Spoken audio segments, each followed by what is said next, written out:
एक बार भगवान गौतम बुद्ध अपने शिष्यों के साथ किसी पर्वतीय स्थल पर ठहरे थे। शाम के समय वह अपने एक शिष्य के साथ भ्रमण के लिए निकले। दोनों प्रकृति के मोहक दृश्य का आनंद ले रहे थे। विशाल और मजबूत चट्टान को देख शिष्य के भीतर उत्सुकता जगी। उसने पूछा, इन चट्टानों में तो किसी का शासन नहीं होगा, क्योंकि ये अटल, अविचल और कठोर हैं। शिष्य की बात सुनकर बुद्ध बोले कि नहीं, इन शक्तिशाली चट्टानों पर भी किसी का शासन है। लोहे के प्रहार से इन चट्टानों के भी टुकड़े टुकड़े हो जाते हैं। इस पर शिष्य बोला, तब तो लोहा सर्वशक्तिशाली हुआ।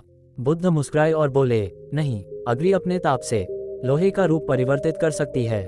उन्हें धैर्यपूर्वक सुन रहा शिष्य बोला, इसका मतलब अग्नि सबसे शक्तिवान है।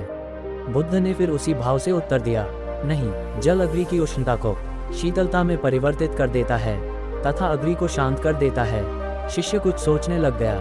बुद्ध समझ गए थे कि उसकी जिज्ञासा अब भी पूरी तरह शांत नहीं हुई है। शिष्य ने फिर सवाल किया, आखिर जल पर किसका शासन है? भगवान बुद्ध ने उत्तर दिया, वायु का।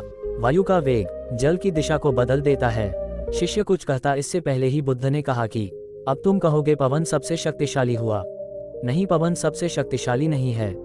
सबसे शक्तिशाली है मनुष्य की संकल्प शक्ति, क्योंकि इसी से पृथ्वी, जल, वायु, अग्नि इत्यादि को नियंत्रित किया जा सकता है। जीवन में कोई भी महत्वपूर्ण कार्य संकल्प शक्ति के बगैर असंभव है। इसलिए अपने भीतर संकल्प शक्ति का विकास करो।